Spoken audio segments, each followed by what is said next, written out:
பாருங்க, கௌரவத்துக்குரிய டில்வின் செல்வா அவர்கள் வந்து ஜனதா விமுக்தி பெருமனையோட பொதுச் செயலாளர் அவர்கள். இப்போ அப்படி பார்க்கும்போது அவர் தனிப்பட்ட கட்சியின் பொதுச் செயலாளர். அது அவரோட கருத்தாக இருந்தால் சரி, முடிவாக இருந்தால் ஜனநாயகத்துக்கு ஒரு முரணான விஷயம். ஏன்னா ஒரு கட்சியின் தலைமைத்துவத்தை பொறுத்த வரைக்கும் அவர் வந்து ஒரு மூத்தவர், இன்றைக்கி அவர் மேலே ஒரு மரியாதை இருக்குது. ஆனால் அதே நேரத்தில் ஒரு கட்சியின் தலைமைத்துவத்தில் இருக்கும்போது தேர்தல் சம்பந்தமான கருத்துக்கள் கட்டாயம் சொல்ல முடியும். ஆனால் தேர்தல் சம்பந்தமான முடிவு வந்து தேர்தல் ஆணைக்குழுவால் மட்டும்தான் எடுக்க முடியும். தேர்தல் ஆணைக்குழு தெளிவாக சொல்லியிருக்கு, மாநசபை தேர்தலை எப்போ வேணாலும் வைக்கலாம், அரசாங்கம் முடிவு பண்ணுற நாள் அன்றைக்கி வைக்கலான்னு. இதே தேர்தல் ஆணைக்குழு வந்து கௌரவத்துக்குரிய ரணில் விக்ரமசிங்கே அவர்கள் ஜனாதிபதியாக இருக்கும்போது இல்லை உள்ளூராட்சி சபை தேர்தல் வைக்கலான்னு சொன்னாங்க.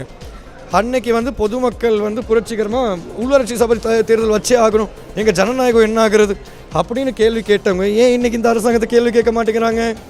ஏன் வடக்கு கிழக்கில் கேள்வி கேட்க மாட்டேங்கிறாங்க? மாநசபை தேர்தல் வைக்க சொல்லி தேர்தல் ஆணைக்குழு தான் சொல்லிடுச்சு வைக்க சொல்லி. எங்களை பொறுத்த வரைக்கும் தேர்தல் ஆணைக்குழு சொன்ன மாதிரி மாநசபை தேர்தலை வைக்க சொல்லுங்கள். ஏன்னா ஒரு விஷயம் வெளிப்படையாக பேசுவோம், ஜனாதிபதியை விமர்சிக்கணும், அரசாங்கத்தை விமர்சிக்கிறது அதெல்லாம் எங்கள் நோக்கம் கிடையாது.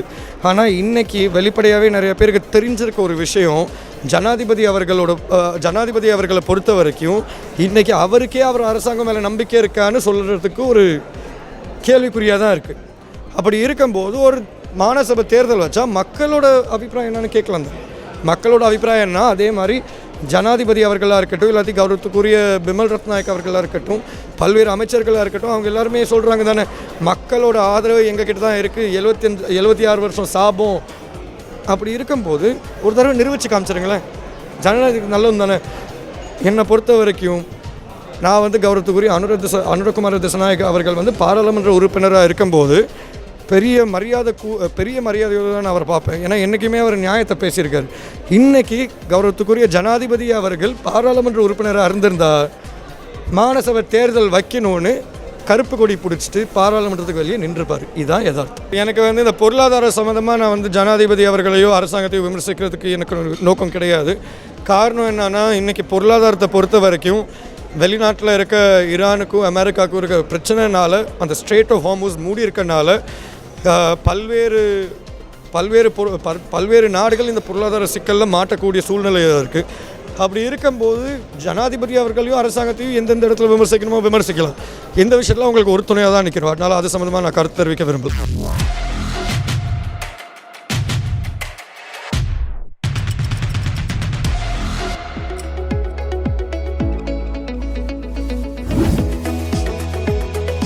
உங்கள் ஸ்டைலுக்கு நேரம் சேர்க்கும் சரியான இடம் டைம் டெல்லர்.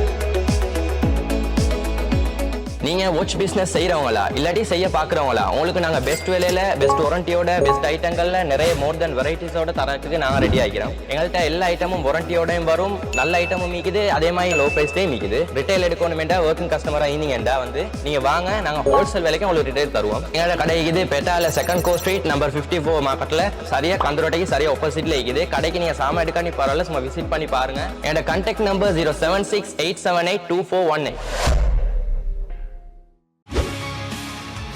செய்திகளை உடனுக்குடன் தெரிந்து கொள்ள உடனே சப்ஸ்கிரைப் பண்ணுங்க.